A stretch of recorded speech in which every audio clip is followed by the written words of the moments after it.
urumva yes impamvu batari gucana uwaka bo ubwabo wa babiri nuko bahoze ari inshuti bakaza kurangira uwitwa Godfather yivanze mu kazi kabo araza aragahirika. Godfather niwe wahiritse umubano wa Kasuku na Dekati. Kasuku abona yuko atazakomeza kubaho wenyine yaramenyereye gukorana n'abandi bantu yitabaza uwitwa Dumba.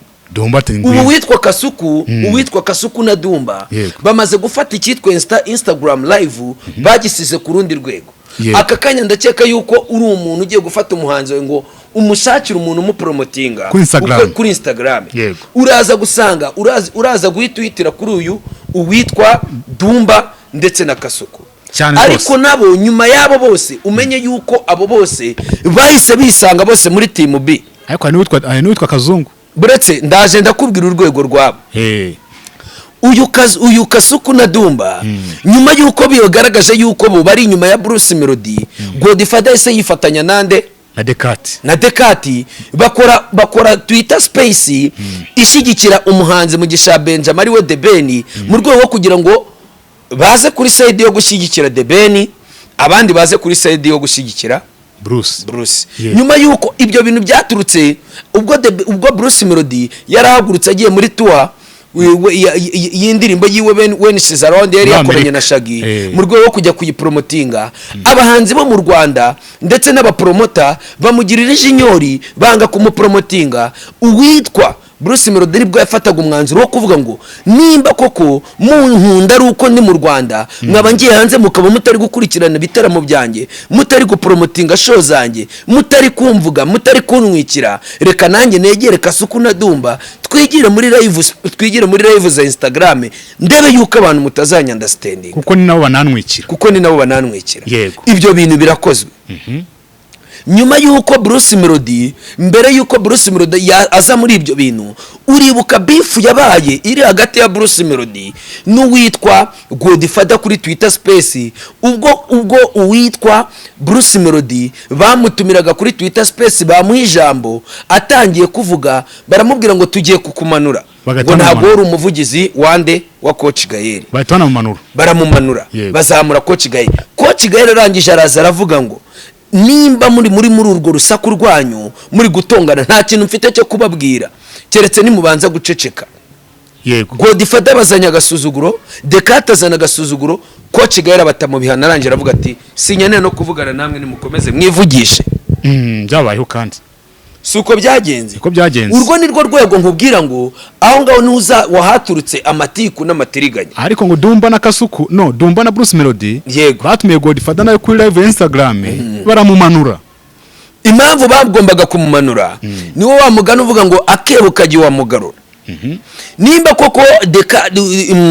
Godfather afata abantu bose akavuga ngo agiye kubamanura agiye kubazamura nje sinibaza ubundi nka Godfather ngiye kugeza akakanya sindamenya Valeri ya Godfather kuri izi saha position ye muri industry sinari nayimenya kuko numwe mu bantu batazwe. Godfather buretse kumva izina Godfather nimwahura ngo umumenye nta n'umuntu uzina amateka yiwe. Ariko Dekati we turamuzi Hitimana Olivier, Kasuku turamuzi, Dumba turamuzi, Godfather si wamenya aho yateye aturuka. Noneho ukajya kureba ukabona abantu bose bazamutse ngo bari kujya kureba Godfather akagenda akabica mu mutwe. Nemera yuko nizi nambara za The Ben na Bruce Melodie ariwe gashoza nambara wazo no kuza kuziterateranya. Gusa njye kuri side yanjye ndamushimira yuko yatumye showbiz iryo Godfather we na Dekati. Ariko aho bigeze akakanya kuza kubashwanisha nyabombi bakakwiriye kuba bahuza imbaraga nimba ari niyo entertainment bakabikora ngewe mbona barazanyemo urwangano ndetse n'ubugome kubera yuko ntibagituma showbiz yacu iryoha kubera ko yaje mu bugome. Hari n'ikindi kintu cyagihari ushida ukuri kuvuga ibintu ukajya kumva ngo ibi bintu ngo wowe ngura umwanzi wanjye ngo uri umukonkira wanjye wowe ni wowe ushaka kunzemya wowe nyifuriza ikintu kibi wowe uri umwicanyi wowe nibi wowe iwanyu mwari bumeze gutya wowe uteye gutya wowe ubuzima bwawe n'ubu wowe zarangira gutya ugasanga bamaze kubishyira ku rundi rwego rwo gutandukanya abantu ndetse no kubashyiramo political manipulation n'imyumvire itari myiza no gusenya ikibuga cyacu. Ariko ndashimira Ezeke warunge hari ikintu cyagihari. Yego Dekati yazanye muri no game cyuko iyo yakuvugaga nabi wahita gurangira yego nicyo yazanye kuri Melodie aho kugira ngo arangire akomeza ahubwo kuzamuka cyane impamvu igaragara aho ngaho ndayigusubiza yego ibyo bintu bakoraga bamenye ko yuko hari abantu benshi nabo bafite ubwenge yego bwo gukora ibyo bintu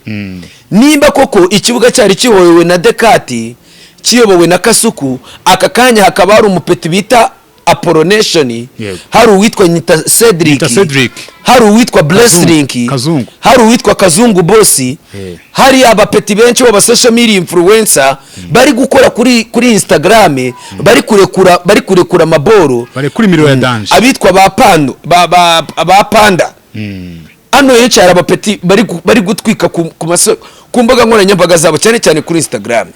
nuza kureba viewership y'uyu mupeti Apolonation ndetse na Nyita Cedric n'abapeti ba Blessing uraza gusanga abapeti nabo baragoyinze viral cyane nta muntu kiri wa wundi okuvuga ngo uyu nasingizwe ngo uyu nguyu gutya na gutya ikibuga cyaragutse nibyo bintu nahoze kuva kera mbabwira nkajya nkoresha ijambo rivuga ngo nimureke imbabura zose zake ucana kunywa rye ucana kuri gaza rye yego ucana kunywi arye uteka kuri gaza rye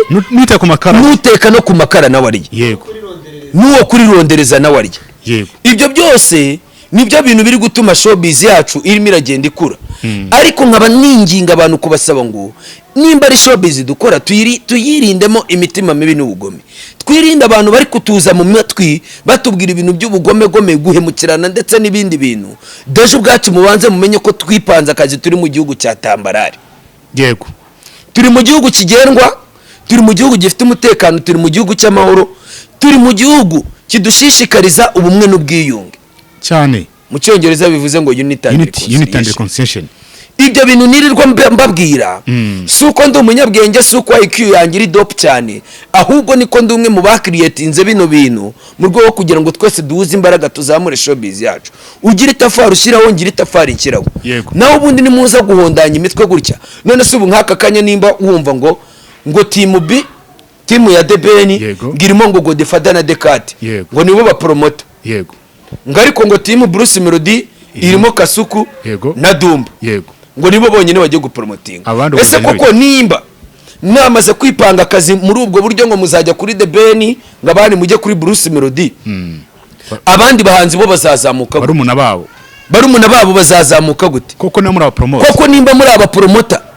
bemewe n'amategeko abandi bana bazazamuka gute mu rwego kugira ngo iyo miziki izamuke hirwa ibintu ngende kukubwira aka kanya njyewe ntago nejejwe no kubaho nka nyamwigenderwaho things like that nyamwigendaho sinyeneye kubaho ngenyine nyeneye yuko hazavuka undi muntu umeze nka Sky2 nyeneye yuko ibintu dukora bizazamo abo bantu ariko nimba showbiz yacu aka kanya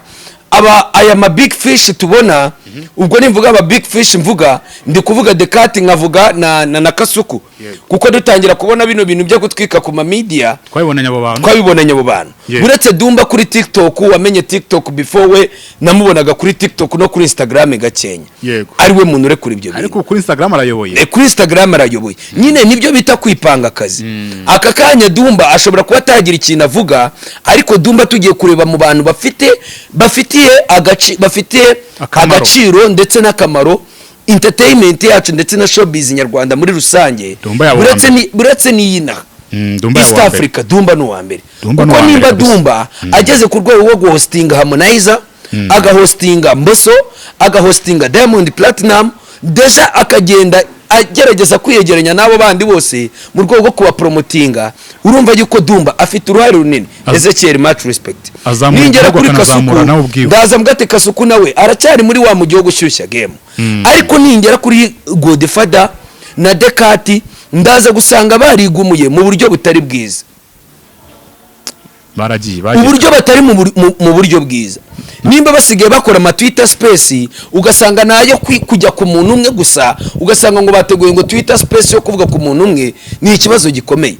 ntabwo ari mu mwandiko ko bataratekura izo Twitter space bavuge kuri ba Davis bavuge kuri bano ba Kevin Kade bavuge kuri ba Krisizi bavuge kuri abahanzi bandi bose bari aba ba Kidi aba ba Kivumbi King aba Petit bo byinyi ba General Benda ba Titi Brown aba ba Jojo Breezy nabo babategureho content babashyire mu mwandiko. Ibyo bintu uvuze ibyo bintu bizagaragara ryari uzabisanga na Dumba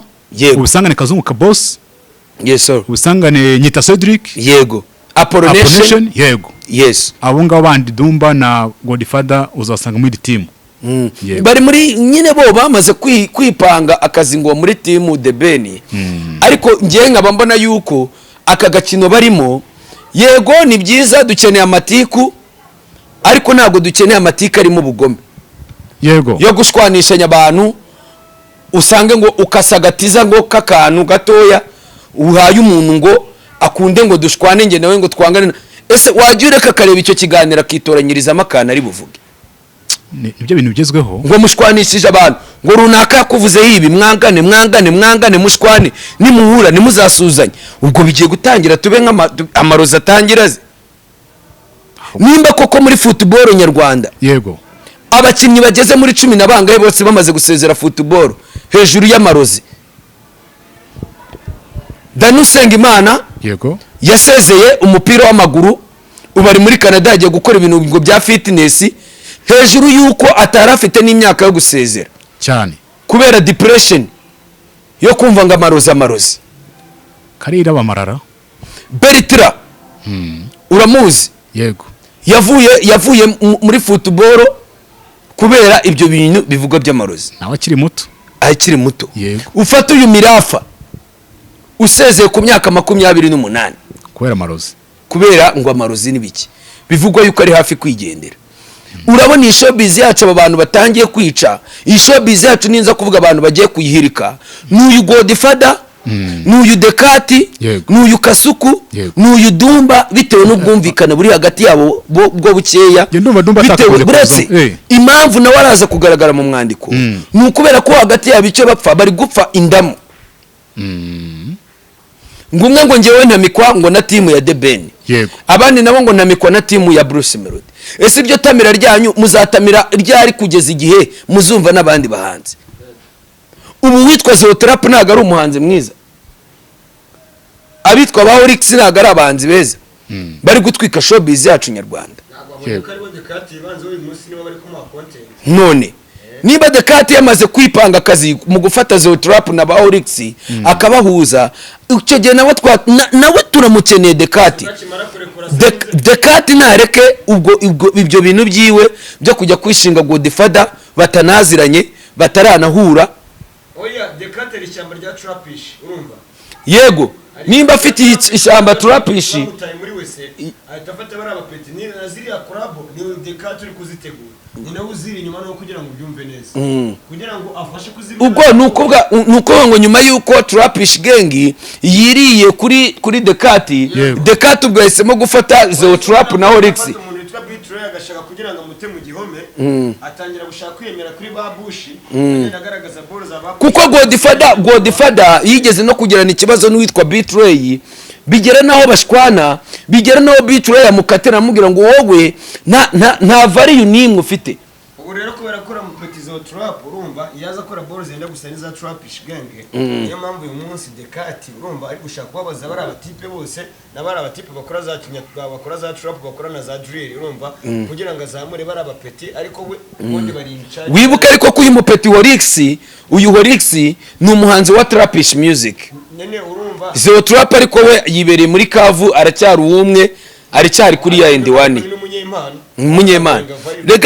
rega icyo nifuza ndagira ngo iyi system yaba ba blogger bacu bo kuri Instagram ndetse na Twitter space bareke guhondanyisha abantu imitwe by'ubugome nimba ko kari showbiz nyayo bari kubaka tumenye kari showbiz nyayo bari kubaka tugendere muri uwo mujyo ariko nimba biri mu bugome hirwa game yacu nta cyerekezo